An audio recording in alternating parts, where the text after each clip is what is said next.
నమస్తే సకలు. ఈరోజు కథ పేరు ఉచిత సలహాలు. సదాశయుడికి తల్లిదండ్రులు ఇచ్చిన ఆస్తి ఉంది. దాంతో ఆయన భార్య బిడ్డలు రోజులు వెళ్ళబుచ్చుతున్నారు. తీరుబడి సమయాన్ని వృధా చేయక సదాశయుడు రకరకాల పుస్తకాలు చదువుతూ ఉంటాడు. ఏవైనా జటిల సమస్యలు వచ్చినప్పుడు గ్రామాధికారితో సహా ఆ ఊళ్ళో ఎందరో సదాశయుడి సాయం కోరుతూ ఉంటారు. విషయం విని ఆయన తనకు తోచిన పరిష్కారం చెబుతూ ఉంటాడు. ఆ విధంగా చాలామంది ఆయన వల్ల ఎంతో ప్రయోజనం పొందారు. అలాంటి వారిలో సూరయ్య ఒకడు. సూరయ్య వ్యాపారి. ఒకసారి ఆయన కొన్న ధాన్యం బస్తాలు నీటిలో తడిసిపోయాయి. లబోదిబోమంటున్న ఆయనకు చిత్రపురం గ్రామస్తులు ఉప్పుడు బియ్యం వాడుతారు, నీ ధాన్యాన్ని ఉప్పుడు బియ్యంగా మార్చి అక్కడ అమ్ముకో అని సదాశయుడు సలహా ఇచ్చాడు. ఆ ప్రకారం చేస్తే సూరయ్యకు 100 వరహాల లాభం వచ్చింది. మరొకసారి కష్టపడి ఒక ధనికుడి కోసం వజ్రాల హారం చేయించాడు సూరయ్య. అది ఆ ధనికుడికి నచ్చలేదు. 10,000 వరహాలు నష్టమని సూరయ్య గుండెలు బాదుకుంటే రత్నపురం జమీందారుకు కొత్త రకాల హారాలు సేకరించడం ఇష్టం. ఆయన నీ హారాన్ని కొనడమే కాదు, మంచి బహుమతి కూడా ఇస్తాడు అని సూరయ్యకు సదాశయుడు చెప్పాడు. ఆ విధంగా సూరయ్యకు నష్టం పూడుకోవటమే కాక 2,000 వరహాల లాభం కూడా వచ్చింది.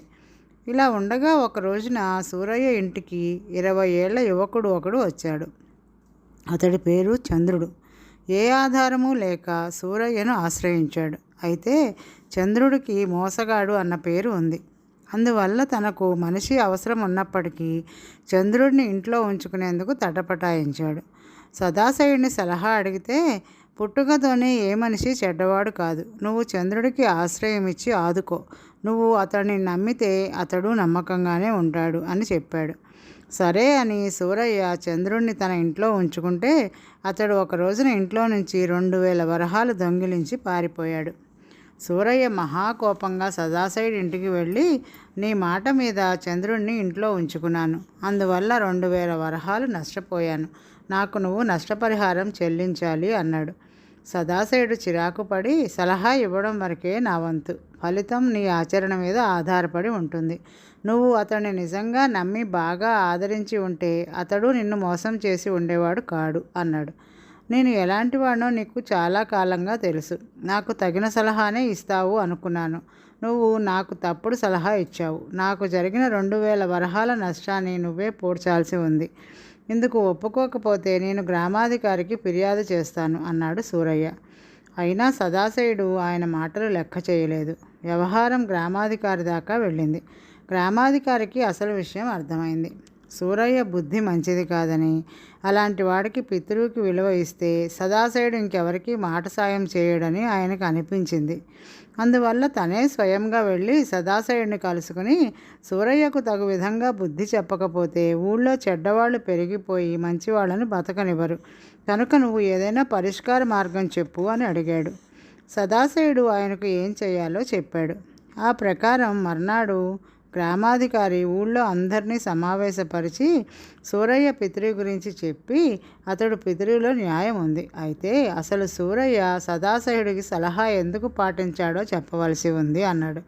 దీనికి సూరయ్య వెంటనే, గతంలో కూడా సదాశయుడు నాకు ఎన్నో సలహాలను ఇచ్చాడు, వాటి వల్ల ప్రయోజనం కలగడంతో నాకు ఆయన సలహాల మీద నమ్మకం కలిగింది, ఆ నమ్మకంతోనే ఇప్పుడు నష్టపోయాను అన్నాడు.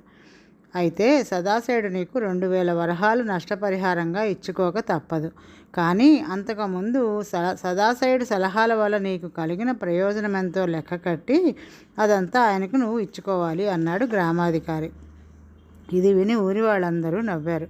కానీ గ్రామాధికారి మాత్రం నవ్వకుండా, ఇక మీదట సదాశయుడి సలహా వల్ల ప్రయోజనం పొందిన వారందరూ తమ లాభాల్లో ఆయనకు వాటాలు ఇవ్వాలి, నష్టం వస్తే ఆయన తన వాటా భరిస్తాడు. ఈ వ్యవహారం అంతా గ్రామాధికారినైన నా ముందు జరగాలి, అలా జరగని వాటికి నేను బాధ్యుణ్ణి కాను అన్నాడు గంభీరంగా. ఉచితంగా లభించే సదాశయుడి సలహాలకు ఆ రోజు నుంచి వెలకట్టవలసి వచ్చినందుకు ఊరంతా సూరయ్యను నానా తిట్లు తిట్టారు. సదాశయుడు మాత్రం, స్వార్థపరుడి ఆశపోత గుణమే మంచివాడి సహాయానికి విలువ తెస్తుంది, ఆ విధంగా నాకు సూరయ్య మేలే చేశాడు, ఇక మీదట ఎవరికీ ఉచిత సలహాలు ఇవ్వను అని అప్పటి నుంచి మరింత సుఖంగా జీవించాడు. మరొక కథ. 1,00,000 వరహాల రాయి. మాధవుడు అనే 25 ఏళ్ల పేదవాడు పొలాల్లో రోజంతా కష్టపడి పనిచేసిన చాలని తిండితో అవస్థపడుతూ తనకంటే బాగున్న వారందరినీ చూసి ఉక్రోషపడేవాడు. ఒక రోజున వాడికి చెరువు గట్టున ఒక సన్యాసి ఎదురై, "ఎందుకు నాయనా విచారంగా ఉన్నావు?" అని పలకరించాడు.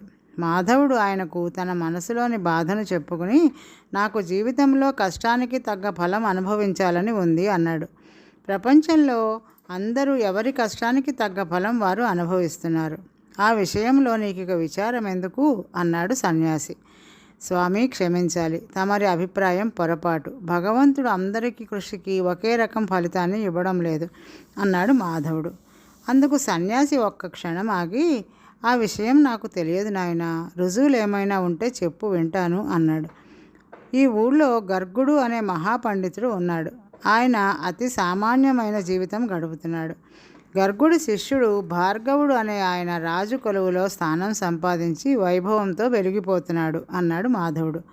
గర్గుడు రాజు కొలువుకు వెళ్ళడానికి కృషి చేశాడా అని ప్రశ్నించాడు మాధవుడు. "లేదు స్వామి, ఆయనకి ఈ ఊరు విడిచి వెళ్ళడం ఇష్టం లేదు" అన్నాడు మాధవుడు. "చూసావా మరి, ఎవరి కృషికి తగ్గ ఫలితం వాళ్ళు అనుభవిస్తున్నారు" అన్నాడు సన్యాసి. మాధవుడు కొద్దిసేపు తలాడించి, "స్వామి, ఈ ప్రపంచంలో నాబోటి వారికి జరిగిపోతున్న అన్యాయం తమకు పట్టినట్లు లేదు. ఒకే తరహా కృషి చేసినప్పటికీ కొందరిని అదృష్టం వరిస్తున్నది, కొందరు దురదృష్టవంతులు అవుతున్నారు.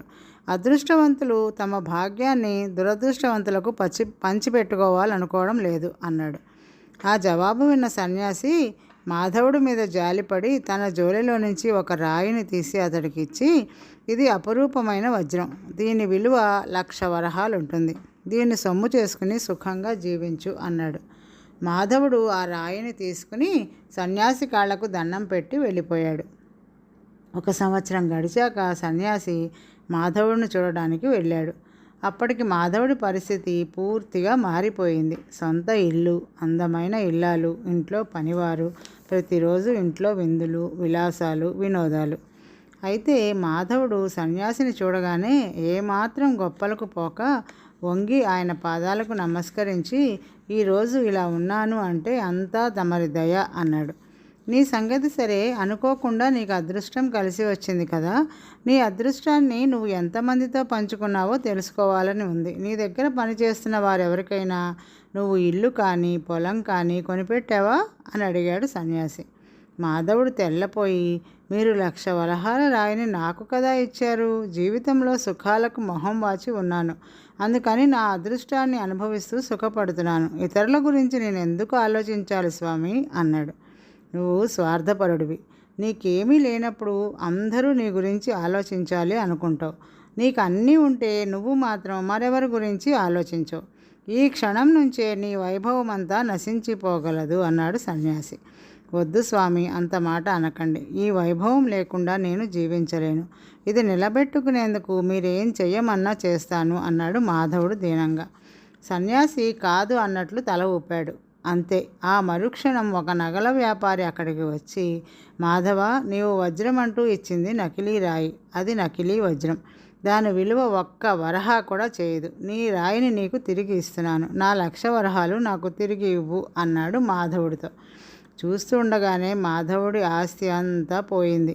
అతడు ఏకాకిగా మిగిలిపోయి దుఃఖిస్తూ ఉంటే సన్యాసి అతన్ని ఓదార్చుతూ, "నాయనా, అదృష్టం కలిసి వస్తే నువ్వేం చేస్తావో తెలిసేలా చేశాను. ఈ జరిగినదంతా భ్రమ, కేవలం భ్రమ. విచారించకు.